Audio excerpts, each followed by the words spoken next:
C'est une grosse semaine pour la culture et on vous en parle avec Kevin Girard. Comment ça va aujourd'hui? Ça va très bien, merci. Bon retour de relâche et bon Oui. lundi de changement d'heure également.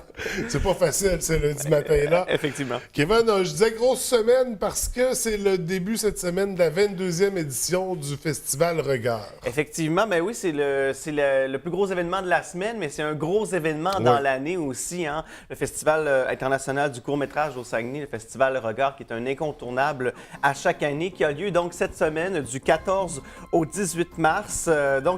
Rappelons que le Festival Regard du court-métrage, donc le Festival international du court-métrage au Saguenay, est un des principaux festivals en Amérique du Nord, un des plus importants en fait, qui a été fondé en 1995 ici dans la région.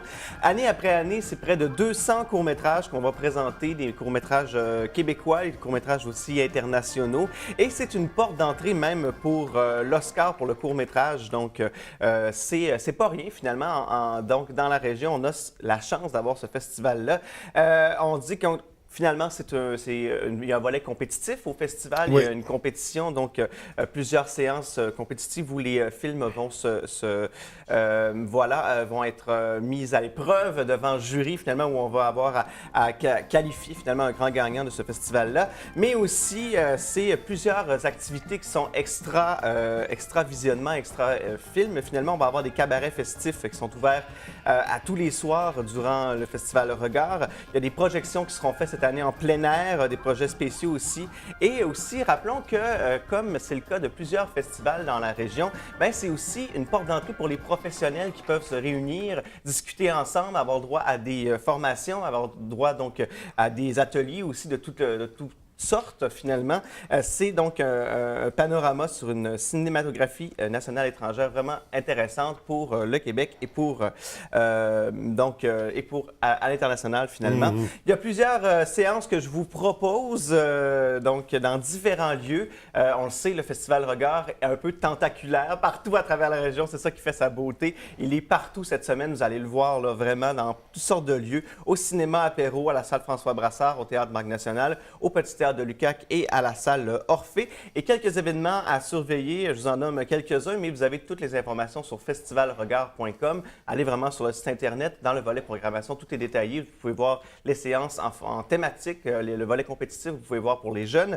Je vous propose Films de genre le 15 mars, alors un volet vraiment sur les films de genre le 15 mars à 22h au cinéma L'Apéro. Il y a aussi une projection 100% Saguenay le 14 mars à 19h au Théâtre Marc National, qui sera repris le 16 mars à 14h30 au cinéma Apéro. Pour les enfants, c'est samedi que ça se passe avec les Petites Vues, volet jeunesse, le 17 mars, donc samedi à 9h30 à la salle François Brassard. Il y aura des projections extérieures à Place Citoyenne du 16 au 18 mars.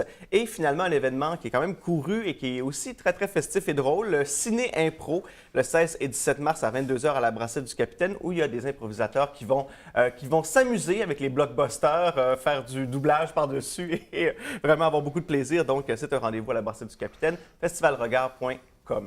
Et ce n'est qu'un aperçu Tout de à fait. l'énorme Ça vous prendrait 10 programmation. minutes juste pour en parler. Oui, au tout complet. à fait. Écoute, on invite les gens à consulter le site Internet pour voir les éléments de la programmation qui les concernent le plus. On va poursuivre, nous, en théâtre et en danse, puisqu'on a deux beaux spectacles à surveiller cette semaine. Oui, tout à fait. Alors, c'est du côté du Théâtre La Rubrique et aussi du côté de Diffusion Saguenay. Alors, tout d'abord, c'est un spectacle très, très attendu. Au Théâtre La Rubrique, lorsqu'on a un texte de Larry Tremblay qui est diffusé avec, en collaboration avec la mise en scène de Claude Poisson, c'est toujours un grand succès au Théâtre La Rubrique. Et à toutes les fois que Benoît Lagrandeur, le directeur artistique, a programmé un de ces spectacles-là. Ça a toujours été salle comble. Et cette fois-ci, ben, c'est le grand classique de Larry Tremblay, L'Orangerie, qui est diffusé le 17 mars à 20h à la salle Pierrette Godreau du Mont-Jacob. Sur scène, vous allez retrouver Jean-François Casabonne, Gabriel Cloutier-Tremblay, Eva Daigle, Philippe Durocher, pour ne nommer que ceux-là, parce que c'est une distribution quand même de presque 10 comédiens sur scène. Donc, L'Orangerie, qu'est-ce que ça raconte? C'est l'histoire de deux jumeaux dans un pays du Moyen-Orient. qui, pour sauver l'honneur familial, doivent faire preuve de kamikaze, doivent être kamikaze finalement. Le père doit choisir un de ses deux enfants pour venger l'honneur familial. Et c'est tout un débat, quel enfant choisir, sur quels critères le choisir. Et aussi, on va apprendre qu'un des deux, l'autre enfant finalement va être atteint d'une maladie incurable. Alors, c'est presque ces deux enfants qui vont devoir perdre. Et les enfants, entre eux, vont établir un plan là, pour se sauver de tout ça. Donc, c'est une pièce marquante, une pièce incroyable, sur un roman qui a été une adaptation finalement d'un roman qui a été primé au-dessus de 15 prix à l'international et national, donc L'Orangerie de Larry Tremblay. Un spectacle à voir. Il reste pas beaucoup de billets, appelez tout de suite parce que c'est presque complet. Un autre spectacle à voir, c'est un spectacle de danse de la compagnie Virginie Brunel, À la douleur que j'ai, qui est présenté donc le 20 mars à 19h30, mardi 20 mars à 19h30. Donc c'est la chorégraphe Virginie Brunel qui est une personnalité marquante du monde de la danse. Elle lève son verre à cette émotion brute qui est celle de la douleur. Alors ça peut faire peur déjà à la base, le titre À la douleur que j'ai, mais ce n'est pas le cas du tout. On va retrouver donc dans ce spectacle de danse contemporaine un questionnement sur l'inachevé. Vous savez, dans notre vie, on a souvent des périodes où des moments qu'on a l'impression qu'on ne met pas à bout, mais c'est un peu ce qu'elle va explorer dans ses chorégraphies. Elle dit donc que finalement la douleur marque un lien, un repère intemporel qui permet de porter un regard sur un groupe d'individus. Donc c'est un spectacle à voir, c'est très accessible. Souvent on peut avoir peur en danse contemporaine, à quoi je vais m'attendre. Vous allez voir que c'est très très accessible et on peut avoir beaucoup de plaisir et c'est quand même assez théâtral. Vous allez remarquer que la mise en scène, elle est faite pour qu'on puisse voir des images à travers la danse. Donc, c'est à voir. Et en interprétation, vous allez retrouver Isabelle Arcan, Sophie Breton, Claudine Hébert, Chilong, Milan Panignon et Peter Trosmer.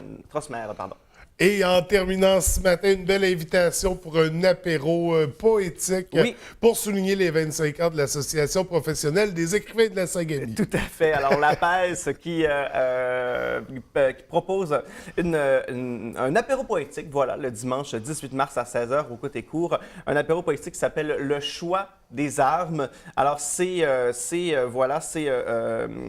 une artiste qui sera sur scène, qui va chanter finalement un des plus grands poètes de la région. Un grand poète de la région, en fait, celui Gilbert Langevin, originaire de l'Adoré, qui a écrit des chansons qui ont fait date, qui ont pour plusieurs artistes, dont Pauline Julien, Marjo, Offenbach, Jerry Boulet, Pierre Flynn, Dan Bigra. Donc, cet artiste-là, originaire de l'Adoré, a écrit plusieurs chansons et sera donc mis en bouche par l'artiste France Bernard, native de Jonquière, donc la chanteuse France Bernard, qui sera là pour nous faire un tour d'horizon de ce grand artiste-là. Donc, je vous rappelle, c'est le dimanche 18 mars à 16h au Côté Court. Les billets sont de 20 $ pour information. Vous pouvez écrire à apes.coordination@gmail.com ou 88 698 3000 poste 4650.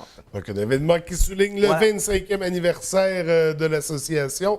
Et nous, c'est ce qui conclut la chronique du jour, Kevin.